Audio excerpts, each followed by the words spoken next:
எல்லாருக்கும் தெரியும், நான் வந்து ஒரு பொதுவான ஆள், எந்த கட்சியும் சாராதவன். மக்களின் சார்பாக நான் பேசுகின்றேன், ஒரு கட்சியின் சார்பாக இல்லை. இன்று தேர்தல் காலம், மற்ற எல்லாவற்றை பேசினாலும் எடுபடாது. இன்று ஒரு தேர்தல் காலத்தை இன்னும் ஓரிரு வாரங்களில் நாம் நெருங்கவிருக்கின்றோம். எனக்குள் ஒரு பெரிய கேள்விக்குறி, பொதுவானதாக அடுத்த ஒரு நிர்வாகத்தை, அடுத்த ஒரு அரசை, அடுத்த ஒரு 5 ஆண்டுகளுக்கு என்னுடைய கல்வி, என்னுடைய வரி, என்னுடைய முன்னேற்றம் எல்லாவற்றையும் தீர்மானிக்கக்கூடிய ஒரு அரசை நான் தேர்ந்தெடுக்க வேண்டிய கட்டாயத்தில் இருக்கின்றேன். அப்பொழுது நான் என்னவெல்லாம் யோசிக்க வேண்டும்? ஒன்றும் கிடையாது. ஒரு ஒரு ஒரு ஷர்ட் வாங்க போறீங்க, இல்ல ஒரு புடவை வாங்க போறீங்க, எத்தனை கேள்விங்க.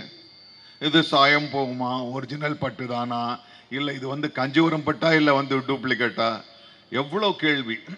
நஞ்சு போவோம். நீங்கள் என்னதான் பத்திரப்படுத்தி வச்சிருந்தாலும் 10 வருஷம் தாங்கவும் போயிடும். ஆனால் நம் வாழ்க்கையை தீர்மானிக்கின்ற, என்னுடைய வாழ்க்கை மட்டுமல்ல, நாம் சார்ந்திருக்கிற 7 கோடி தமிழர்களின் எதிர்காலத்தை 5 ஆண்டுகளுக்கு தீர்மானிக்கிற ஒரு அரசை தேர்ந்தெடுக்கும் போது என்னென்னலாம் கேள்வி வர வேண்டும். ஆனால் நாம் அந்த கேள்விகள் கேட்பதில்லை. அவன் சொன்னா, இவன் சொன்னா அப்படின்னு சொல்லி அவன் உணர்ச்சி வசப்பட்டு இதை அப்படியே நம்ம எடுக்கிறோம். கிடையாது. எனக்கு இந்த கேள்விகள் வரும் பொழுது நான் யாரை ஆதரிப்பது? கட்சிகள் இருக்கின்றன.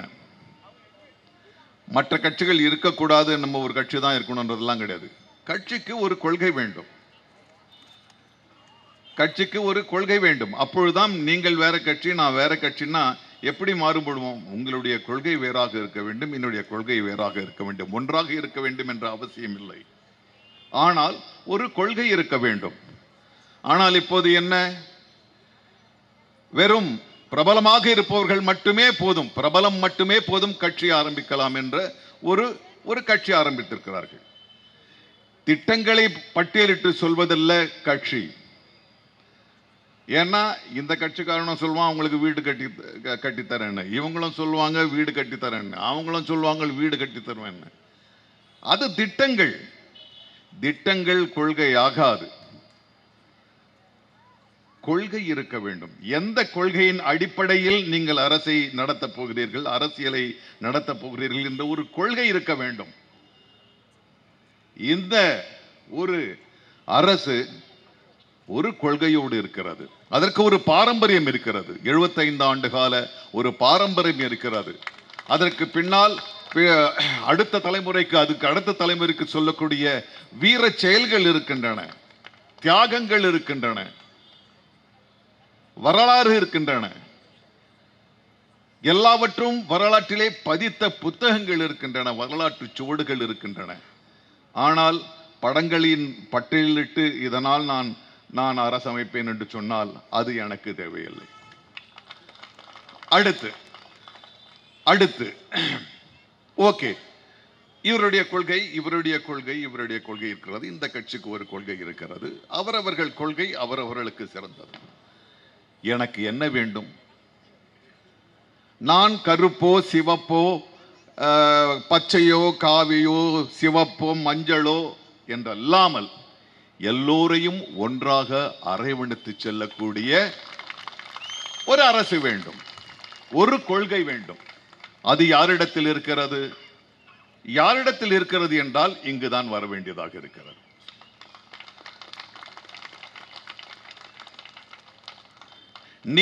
நீ நம்புகின்ற, நீ உன்னுடைய நம்பிக்கையை வைத்து நான் உன்னை புறந்தள்ளுவேன் என்றால் அது எனக்கு வேணாம். இன்றைக்கு என்ன தேவைப்படுகிறது? கல்வி தேவைப்படுகிறது, பொருளாதாரம் தேவைப்படுகிறது. இந்த இரண்டு தான் முக்கியமே தவிர உங்களுடைய எந்த வேர் விட்டீர்கள் என்பது அல்ல. நான் நடிக்கிறேன், இல்ல நீங்க வந்து வியாபாரம் பண்றீங்க, அவங்க வந்து ஆசிரியரா இருக்காங்க, எல்லாரும் வந்து நம்ம நீங்க யாரு என்னன்னு கேட்டா நான் நடிக்க முடியும்? என்னுடைய நடிப்பை எல்லாரும் பாராட்ட வேண்டும். என்னுடைய கடையில வந்து அரிசி வாங்கினா எல்லாரும் நல்ல அரிசி வாங்கணும், அப்படித்தான் இருக்கும். தவிர எந்த காலத்திலும் வேறுபாடு என்பது நமக்கு தேவையே அற்றது. நமக்குள் தேவை கல்வி, பொருளாதாரம், சுயமரியாதை. இதுதான் தேவை. இது எங்கடா கிடைக்கும்னா அதுவும் இங்க தான் கிடைக்குது.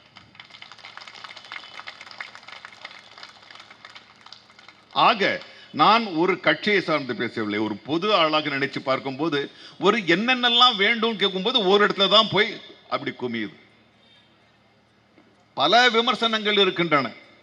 விமர்சனங்கள் இல்லாதவர் யார்? காந்தியடிகளுக்கு உண்டு, இறைவனுக்கே கூட உண்டு விமர்சனங்கள்.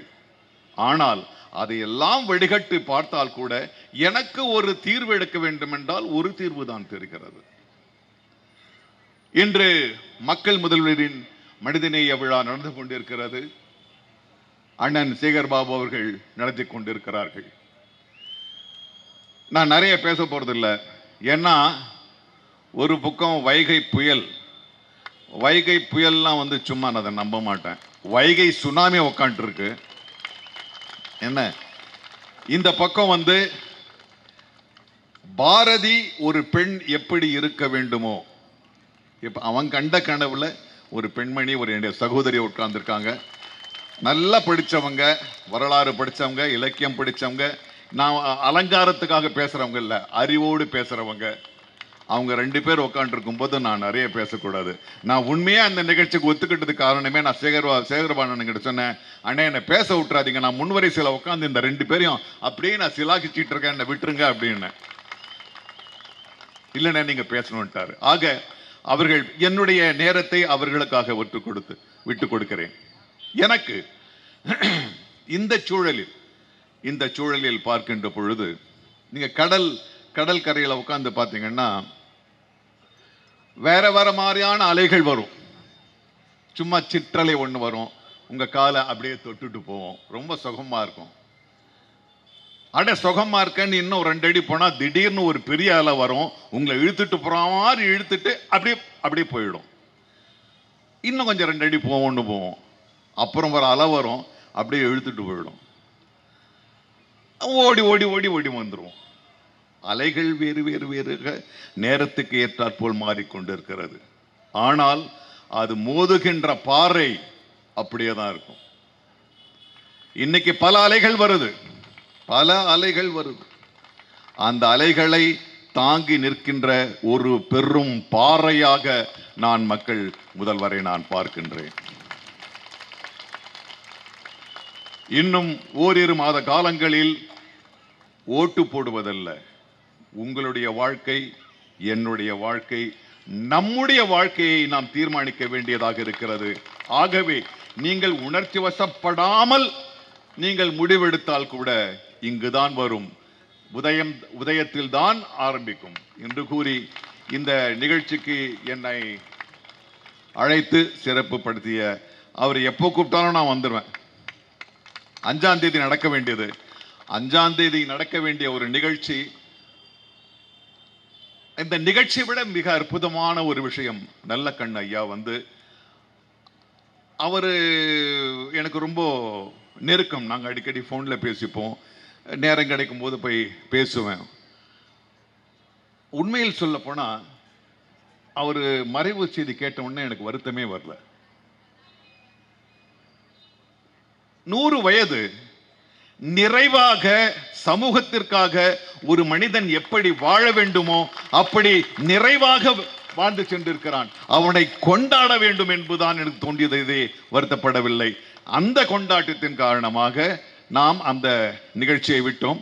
அதுக்கப்புறம் எங்களுக்கும் வடிவேலுக்கும் உங்களை மாதிரி ஆஃபீஸ் வேலை கிடையாது. 9 மணிக்கு போனால் 5 மணிக்கு வந்துடலான்னு கூப்பிட்டா அங்கங்கே ஓட வேண்டியது. டென்ட்டு கிடைக்குதோ பங்களா கிடைக்குதோ ஓட வேண்டியது. எங்கள் தேதிகள் எல்லாம் மாறிக்கொண்டிருந்தன. அண்ணன் தெரியும், அவர் ரொம்ப பிஸி. எல்லாரும் தயவு செஞ்சு நகைச்சுவைன்னு சொல்லாதீங்க. இந்த திராவிட இயக்கத்தின் மிக முக்கியமான ஒரு தூணாக இருந்த கலைவாணர் அவர்கள் நகைச்சுவையாளராக தரும் சிந்தனையாளராக போற்றப்பட்டவர். அந்த வழியில தான் வந்திருக்காரு. அவர் சிரிச்சு பேசினாலும் அந்த சிரிப்பை எல்லாம் கிழிச்சிட்டு பட்டா என்ன ஒரு கருத்து நிற்குதுன்றதுதான் ரொம்ப முக்கியம். அவரே வரும்போது நான் உண்மையாக சொன்ன வடிவேலு வராரா, சரி நான் கூட இல்லை, என்னுடைய மனைவி தான் என்னுடைய அலுவலெல்லாம் கவனிச்சுக்கிறாங்க. ஏங்க நீங்கள் கண்டிப்பாக போயே ஆகணும், உங்கள் இப்போ காரணம்லாம் சொல்லாதீங்க, ஏன்னா வடிவேலு அண்ணன் வந்துடுது, பரிவெல்லாம் வந்துடுறாங்க, நீங்கள் போங்கன்னு கிளப்பி விட்டாங்க. ஸோ அது சேகர் பாபு அண்ணனுக்கு தெரியும். ஸோ ஆக மிக எழுச்சியூட்டக்கூடிய, எல்லா முகங்களும் மகிழ்ச்சியா தெரிகிற, நம்பிக்கையோடு தெரிகிற இந்த கூட்டத்தில் நான் கலந்து கொண்டதற்கு, என்னுடைய அடுத்த 5 ஆண்டு காலத்தை நான் இங்கே நிதர்சனமாக பார்க்கிறேன் என்று கூறிக்கொண்டு உங்களிடமிருந்து விடைபெறுகிறேன். நன்றி, வணக்கம்.